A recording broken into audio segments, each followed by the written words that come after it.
Yeah, very good afternoon. இன்னைக்கு இன்பார்ட்டன் முடிஞ்சது. So நான் எப்படி வந்து ஒரு 2 lakhs இருக்கு, என்கிட்ட ஒரு 5 lakhs இருக்குது, நான் எப்படி ப்ராஃபிட் பண்ணுறேன் அப்படின்றது தான் நம்ம இந்த வீடியோவில் பார்க்க போகிறோம். ஓகே, ஸோ நான் எவ்ரி மார்னிங் என்னோட செட்டப் பண்ணேன். இதுக்கு பேர் என்னன்னா செட்டப்னு சொல்லுவோம். அண்ட் நீங்களும் எப்படி இந்த செட்டப் வந்து யூஸ் பண்ணலாம் அப்படின்றது தான் நான் இந்த வீடியோவில் நான் சொல்லிக் கொடுக்க போகிறேன். சப்ஸ்கிரைப் பண்ணிக்கோங்க. நிறைய வீடியோஸ் நான் வந்து உங்களுக்கு ரொம்ப யூஸ்ஃபுல்லாக போட போகிறேன்.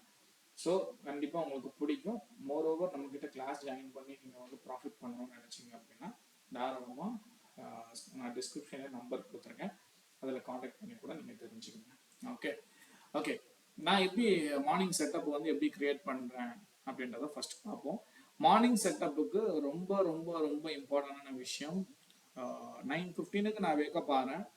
எனக்கு எந்த வேலையும் கிடையாதுன்னு வச்சுக்கோங்க. சரிங்களா, 5 o'clock 6 o'clock வேக்கப் ஆகிறேன். 9:15 நான் உட்கார போகிறேன், எந்த வேலையுமே கிடையாதுன்னா ஃப்ரெஷ் அப் ஆயிடுவீங்க, குளிச்சுடுவீங்க, எல்லாம் பண்ணிடுவீங்க. இந்த செட்டப்குள்ளே வர்றதுக்கு முன்னாடி சிஸ்டம் எல்லாம் ஆன் பண்ணிட்டு உட்காந்துருவீங்க. ரைட், சிஸ்டம் எல்லாம் ஆன் பண்ணிட்டு உட்கார்ந்ததுக்கு அப்புறம் நீங்கள் பண்ண வேண்டிய விஷயம் என்ன தெரியுமா? நிஃப்டியோ இல்லை வாட் எவர் ஃபாரெக்ஸ் மார்க்கெட் என்னவா இருந்தாலும் சரி, இப்போ நான் நிஃப்டின்னு எடுத்துக்கிட்டேன் அப்படின்னா எனக்கு 2 விஷயம் தேவைப்படும். ஓகே, எனக்கு 2 விஷயம் தேவைப்படும். ஒன்று என்னன்னு பார்த்தீங்கன்னா ஸ்விங்கோட ஹை. ஓகே, மொத்தத்தில் நமக்கு ஸ்விங் ஹை ஸ்விங் லோன்றது ரொம்ப முக்கியம். It's not a swing trading, this is called as liquidity trading. liquidity எங்க ஸ்வீப் ஆகுதுன்றது தான் ட்ரேடிங். இந்த மாதிரி ஸ்ட்ராட்டஜில தான் நம்ம ட்ரேட் பண்ணுவோம். அது இதுவும் ஸ்ட்ராட்டஜியும் கிடையாது, இது மார்க்கெட்டோட எக்ஸ்பீரியன்ஸ்லாம் நம்ம தெரிஞ்சு பண்றது. ஓகே, ஸ்விங்கோட ஹை ஸ்விங்கோட லோன் வந்து எடுத்துக்குவோம். ஓகே, ஸ்விங்கோட ஹை ஸ்விங்கோட லோன்றது மட்டும் போதுமா அப்படின்னா கிடையாது. இதை டே ஃப்ரேம்ல யூஸ் பண்ணணும். டே ஃப்ரேம்ல யூஸ் பண்ணணும் தெரிஞ்சுங்க. டே ஃப்ரேம்ல யூஸ் பண்ணணும். அந்த டே ஃப்ரேம்லையுமே உங்களுக்கு ப்ரீவியஸ் ஹையோ இல்லை ப்ரீவியஸ் லோவோ இருந்தால் better.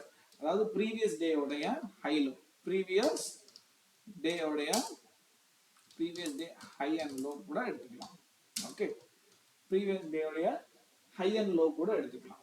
Okay, swing high swing low day frame ரொம்ப ரொம்ப ரொம்ப ரொம்ப சிம்பிள், ரொம்பவே சிம்பிள். முதல்ல இந்த 10 நிமிஷத்துல அந்த வீடியோ முடிச்சு நீங்க ட்ரை பண்ணி பாருங்க. ஒர்க் ஆகல அப்படின்னா இந்த வீடியோ வந்து நீங்க டெலீட் பண்ணிடுங்க. சார் இது ஒர்க் ஆகலன்னு சொல்லுங்க, நான் கண்டிப்பா டெலீட் பண்ணிடுறேன். ஓகேவா? Okay, swing high swing low. Okay okay swing haiku வந்து பாருங்க, இப்போ நான் என்ன பண்றேன், ஸ்விங்கோட ஹை எடுக்கிறதுக்காக டே டைம் ஃப்ரேம் எடுத்துக்கிறேன். ஓகே, டே டைம் ஃப்ரேம் எடுத்தாச்சு. எனக்கு இன்னைக்கான டேக்கு வந்து மார்க்கெட் வந்து ஆல்மோஸ்ட் என்னாச்சு, இப்போ வந்து ஒரு 7-8 மினிட்ல வந்து மார்க்கெட் முடிஞ்சிடும். 7 மினிட்ல என்ன மார்க்கெட் முடிஞ்சிடும். இப்போ ஓகே, நான் எடுத்துக்கிறேன் நிஃப்டியோட டைம் ஃப்ரேம், நான் வந்து எடுத்துக்கிறேன் 1 டேல. நான் இப்போ என்ன பண்ண போறேன்னா ப்ரீவியஸ் டேயோடைய லோ எடுக்க போறேன். ரைட், ப்ரீவியஸ் டேயோடைய லோ எடுக்க போறேன். ஆனா ஆல்ரெடி இங்க என்ன ஆயிடுச்சுன்னா பிரேக் ஈவன் நடந்துருச்சு. நான் நேற்று வீடியோ சொல்லியிருந்தேன், பிரேக் ஆயிடுச்சு அப்படின்னா மார்க்கெட் கீழே விழும். ஓகே, பிரேக் ஆயிடுச்சுல எவ்வளவு ஃபால் ஆகும் அப்படின்னு பாத்தீங்கன்னா ஆல்மோஸ்ட் இப்போ நமக்கு எவ்வளவு ஃபால் ஆயிருக்குன்றத பிரைஸோட ரேஞ்சை பார்ப்போம். இங்க இருந்து அட்லீஸ்ட் ஒரு 50 பாயிண்ட்ஸ் அது கிடைச்சிடும் இல்ல? ரைட், ஒரு 60 பாயிண்ட்ஸ் வந்து மேல இருந்து நமக்கு கிடைச்சிருக்கு. 60 பாயிண்ட்ஸ் கிடைச்சிருக்கு. இது எப்படி இப்ராஹிம் பண்றது அப்படின்னா, ஓகே இப்போ நான் டேயோட டைம் ஃப்ரேம் எடுத்தாச்சு. இப்போ அடுத்த டேயோடைய லோ என்ன அப்படின்றது பார்க்கணும். இப்போ நாளைக்கு மார்க்கெட் வந்து செல் ட்ரெண்ட்ல தான் இருக்குமா, புட் ஆப்ஷன்ல தான் இருக்குமா, இல்ல கால் ஆப்ஷன் போகுமா அப்படின்றது டெக்னிக்கல்ல டேர்ம் பண்றதுக்கு என்ன பண்ணலாம் அப்படின்னா, இப்போ டே ஃப்ரேம்ல வந்து நம்ம ஸ்விங்கோட லோவை ப்ரீவியஸ் டேயோட ஸ்விங்கோட லோ வந்து கால்குலேட் பண்ணிக்கணும். அது பிரேக் பண்ணிருச்சு இல்லையா? இப்போ டைம் ஃப்ரேம் குறைச்சி 1 ஹவருக்கு போகணும். 1 ஹவர்ல பாடி க்ளோசிங் வச்சிருக்கான்றத பார்க்கணும். 1 ஹவர்ல பாடி க்ளோசிங் வச்சிருக்கான்னு பார்க்கணும். பாடி க்ளோசிங் இல்லை, அப்போ ட்ரெண்ட் இன்னும் கன்ஃபார்ம் ஆகல. செல்லோ இல்ல பையோ காலோ புட்டோன்றது கன்ஃபார்ம் ஆகல அப்படின்றத நம்ம இது மூலமா அழகா தெரிஞ்சுக்கிறோம். ஓகேவா? ஸோ அப்போ நான் ட்ரேட் பண்ணக்கூடாதுன்ற சொல்றேன்னா ட்ரேட் பண்ணணும்னு சொல்றேன்னா ட்ரேட் பண்ணக்கூடாதுன்னு சொல்றேன். எப்போ இந்த பாடி க்ளோசிங் நமக்கு கிளியரா கிடைக்குதோ, பாடி க்ளோசிங் எப்போ கிளியரா கிடைக்குதோ அந்த இடத்துல நம்ம செல் அண்ட் புட் ஆப்ஷனுக்குள்ள போனோம் அப்படின்னா ஆல்மோஸ்ட் வந்து அதுக்கு அடுத்த ஸ்விங்கோடைய லோன்னு பார்த்தீங்க அப்படின்னா இந்த லிக்விடிட்டி ஜோனை அழகா மார்க்கெட் வந்து ரீச் பண்ணும். 25,500 அப்படின்றது எப்பவுமே நிஃப்டி வந்து ரவுண்ட் ஃபிகர்ல தான் வந்து திரும்பும். ஓகேவா? அதையும் இந்த வீடியோ மூலமா தெரிஞ்சுக்கோங்க. ஓகே, ரவுண்ட் ஃபிகர்ல திரும்புது அப்படின்னா 25,500ல தான் வந்து கண்டிப்பா மார்க்கெட் திரும்பும். ஓகே, ஸ்விங்கோட ஹைக்கும் ஸ்விங்கோட லோக்கும் இதுக்கும் நம்ம இன்னைக்கு உள்ளதுக்கு பார்த்தாச்சு. இப்போ அப்கமிங்ல ஃபியூச்சர்ல நான் என்னென்னலாம் எப்படிலாம் பண்ணலாம், ஒரு ஃபாரெக்ஸா இருக்கட்டும் இல்ல கமாடிட்டியா இருக்கட்டும், என்ன பண்ணலாம் அப்படின்னு கேட்டீங்கன்னா ஸ்விங்கோட லோவையும் ஹையையும் எப்பவுமே எடுத்துக்கங்க. அது நான் இப்போ எப்படின்றத காமிக்கிறேன். ஒரு டைம் ஃப்ரேம் வந்து டேல வந்து எடுத்துக்கலாம். டேல எடுத்துக்கிட்டேன். ஒரு உதாரணத்துக்கு காமிக்கிறேன். இங்க நடந்த ஒரு விஷயத்தை நான் உங்களுக்கு காமிக்கிறேன். இப்ப பாருங்களேன், இந்த டேல தான் நம்ம வந்து ட்ரேட் இந்த இதெல்லாம் விட்டுருங்க. இந்த டைம்ல வந்து நம்ம ட்ரேட் பண்ணலன்னு நினைச்சுக்கோங்க. ஓகேவா? இதுக்கு அப்புறத்துல இருந்து பண்ணல நம்ம. இப்ப நம்மளோட டேவே வந்து பாத்தீங்கன்னா இங்கதான் ஸ்டார்ட் ஆயிருக்கு. இதெல்லாம் நடக்காத ஒரு விஷயம் வச்சுக்கோங்க. ஓகேவா? நடக்காத விஷயம். இந்த கிரீன் பார்ட் வந்து நடக்காத ஒரு விஷயம். இதுதான் நம்மளுடைய டே. ஓகேவா? நாளைக்கு இந்த டே ஓபன் ஆகுது. ஓகே, கிட்டத்தட்ட 3 நாள் ஆகுது, 4 நாள் ஆகுது. இப்போ ஒரே ஒரு விஷயம் நல்லா புரிஞ்சுக்கணும். இன்ட்ராடே ட்ரேடரா இருந்தீங்க அப்படின்னா எல்லா நாளும் நிஃப்டி பேங்க் நிஃப்டில ப்ராஃபிட் பண்ண முடியாது. அப்படி பண்றீங்கன்னா ஒரு நாள் நீங்க விக்கெட் ஆகிடுவீங்கன்றதுதான் உண்மை. ஓகேவா? அதனால நீங்க ப்ராஃபிட் பண்றதா இருந்தீங்க அப்படின்னா உங்களுக்கு மோஸ்ட் இம்பார்ட்டன்ட் என்ன அப்படின்னா நாலேஜ் வந்து வீக்லி 2 to 3 தான் ஒர்க் ஆகுன்ற நாலேஜ் இருக்கணும் நமக்கு. ஓகேவா? அப்படிதான் ஒர்க் ஆகும், அது தாண்டி ஒர்க் ஆகாது. ஓகே, இந்த ஸ்விங்கோட ஹையையும் இந்த ஸ்விங்கோட லோவையும் இப்போ நான் மார்க் பண்ண போறேன். ஓகேவா? ஸ்விங்கோட ஹையை நான் வந்து மார்க் பண்ண போறேன். நான் ஒரு ஹரிசாண்டல் ரே வந்து யூஸ் பண்ணிக்கிறேன். அதே மாதிரி ஸ்விங்கோட லோவையும் நான் மெயின்டைன் பண்ண போறேன். ரைட்? இப்போ எனக்கு ஸ்விங்கோட லோ வந்து பிரேக் ஈவன் ஆகி மார்க்கெட் நடந்துச்சு. இங்க என்ன பார்க்கணும்னா ரிஜெக்ஷன் பீரியட் மட்டும் தான் பார்க்கணும். ரிஜெக்ஷன்ல தான் நிறைய ப்ராஃபிட் கிடைக்கும். நான் முன்னாடி சொன்ன மாதிரி 2 to 5 lakhs வச்சிருக்கேன், 50% ப்ராஃபிட் பண்றேன்ற தமிழ்ல பார்த்துருப்பீங்க. அதுக்கு ரீசன் என்னன்னா ஸ்விங்கோட ரிஜெக்ஷன்ஸ். ஓகே, ஸ்விங்கை பிரேக் பண்ணி போறது பேரு ட்ரேடு வந்து 50% இருக்குன்னு சொல்ல வரல. நான் ஸ்விங்கோடைய ரிஜெக்ஷன் பீரியட்ல தான் நல்ல ப்ராஃபிட் இருக்குன்னு சொல்றேன். ஓகேவா? ஸ்விங்கோடைய ரிஜெக்ஷன் பீரியட் நான் எப்படி கண்டுபிடிக்கிறது ட்ராக்னா ரொம்ப சிம்பிள். இப்போ நான் என்ன பண்றேன், டேயோட டைம் ஃப்ரேம்குள்ள போயிட்டேன். இப்போ அடுத்த டே வந்து இங்க என்ன நடக்க போகுது அப்படின்னா இப்போ இந்த டேவையும் நான் மார்க் பண்றேன். எத்தனாவது நாள்? 4வது நாள் எனக்கு என்ன நடக்குது அப்படின்னு பாத்தீங்கன்னா வெர்டிகல்ல நான் ஃபார்ம் பண்ணிக்கிறேன். இந்த டேயும் ஃபார்ம் பண்ணிக்கிறேன். 4வது நாள் எனக்கு இந்த வீடியோ புரியலன்னா திருப்பி 2 டைம் 3 டைம் பாத்தீங்கன்னா நமக்கு நல்லா புரிஞ்சிடும். ஓகேவா? இப்போ ஸ்விங்கோடைய ஹையை எப்படி பிரேக் பண்ணுதுன்றது 4வது நாளுக்கு வந்துட்டு நான் 1 hour டைம் ஃப்ரேமுக்கு திரும்ப சேஞ்ச் பண்றேன். நல்லா புரியுதா?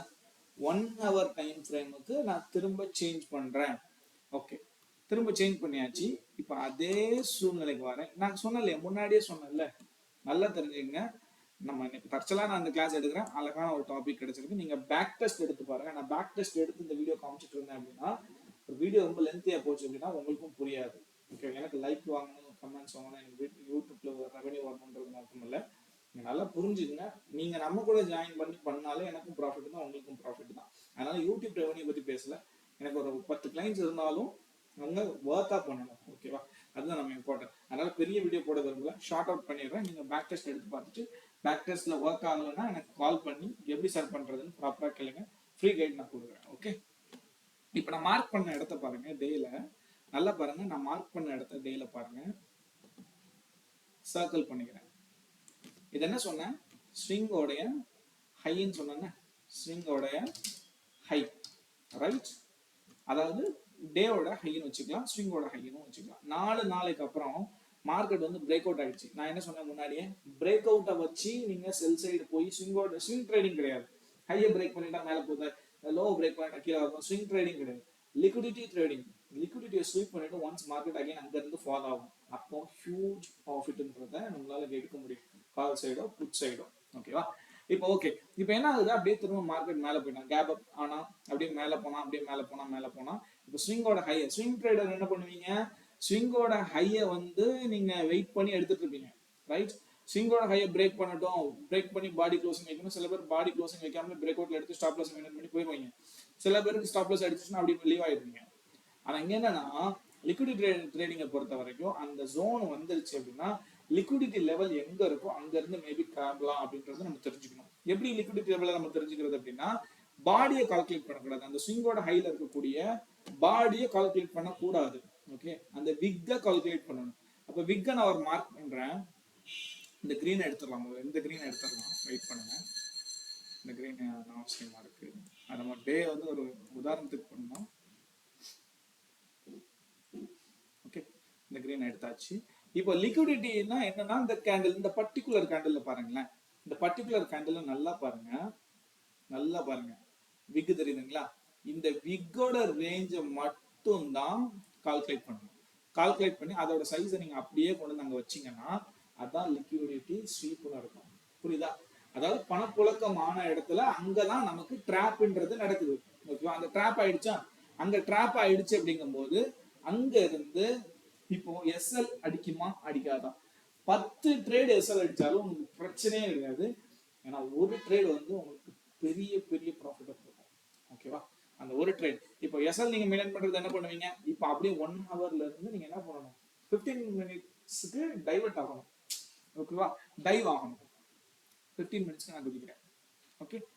ஸோ இப்போ அகைன் அங்கேருந்து பாருங்க, எனக்கு எங்கே கேரக்டர் சேஞ்ச் நடக்குன்றது தெரியணும். அட்வான்ஸ் லெவலுக்கு நீங்கள் படிச்சிருக்கணும், எஸ்எம்சியை பற்றி ஃபுல்லாக படிச்சிருக்கணும். ஓகே. ஸோ இப்போ அப்படியே பாருங்க, நான் 15 மினிட்ஸ் டைவ் ஆகும்போது எனக்கு அங்கே லிக்விடிட்டி ஸ்வீப் தருது.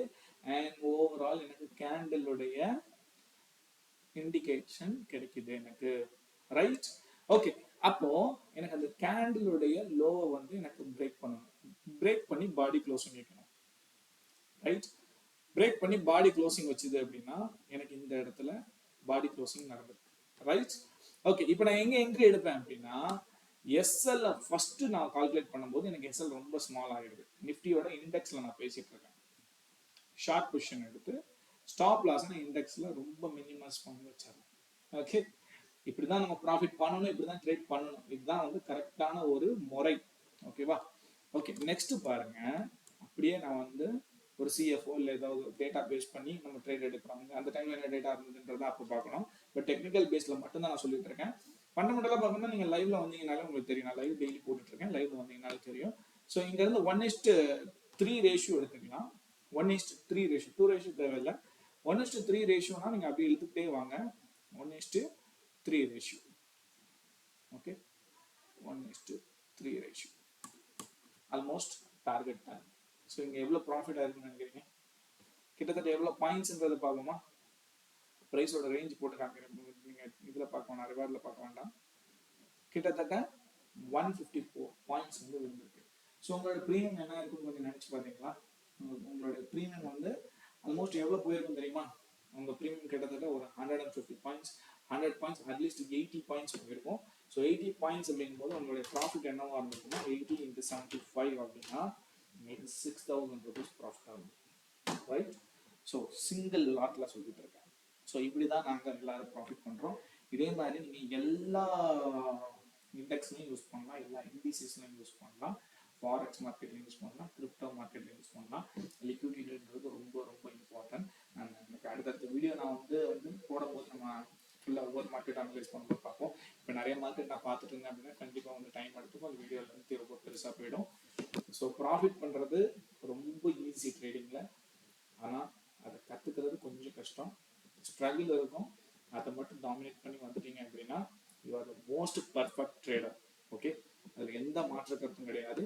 ஸ்விங்கோட லாஸ்ட்டை ஃபைனலாக பண்ணிடலாம். டே டைம் ஃப்ரேம் எடுத்துக்கணும்.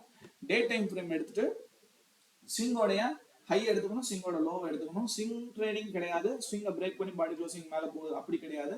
ஸ்விங்கோட ரிஜெக்ஷன் இருக்கணும், கேண்டில் எடுத்துக்கணும். அங்க இருக்கக்கூடிய குச்சி கேண்டில் இருக்கும் பார்த்தீங்களா, லிக்விட் அந்த ட்ராப், அந்த ட்ராப்பை கால்குலேட் பண்ணி வரைஞ்சிக்கங்க. வரக்கூடிய நாட்கள்ல எத்தனை நாள் ஆனாலும் சரி, ஒரு வாரம் கழிச்சு நம்மளுக்கு ட்ரேட் அமைஞ்சாலும் இந்த மாதிரி ட்ரேடோட செட்டப் எடுக்கணும். எல்லா நாளும் உட்காந்து எடுத்தீங்கன்னா ட்ரேட்லாம் பண்ண முடியாது, ப்ராஃபிட் பெருசா பண்ண முடியாது. 1000 ரூபாய் கிடைக்கும், மறுநாள் 3000 போயிடும். அப்போ ப்ராப்பரா எடுக்கிறதுக்கு இந்த ஸ்ட்ராட்டஜி யூஸ் பண்ணுங்க. It's not a strategy, brain. Okay. So liquidity drop ஆகும்போது அங்கிருந்து ஒரு லோவை கனெக்ட் பண்ணிக்கங்க. லோவை பிரேக் பண்ணி பாடி க்ளோசிங் வச்சதுக்கு அப்புறம் அங்கிருந்து ஒரு ட்ரேட் அக்குமுலேட் பண்ணுங்க. 1:3 ரேஷியோ வைங்க. ப்ராஃபிட் பக்காவா இருக்கும். Okay. Have good day. Bye bye. Thank you so much. அடுத்த வீடியோவில் நான் பார்க்குறேன். இதை வச்சு ட்ரை பண்ணி பார்த்துட்டு எனக்கு கமெண்ட்ல சொல்லுங்க. உங்க ஃப்ரெண்ட்ஸுக்கும் வீடியோ ஷேர் பண்ணி விடுங்க. Bye by.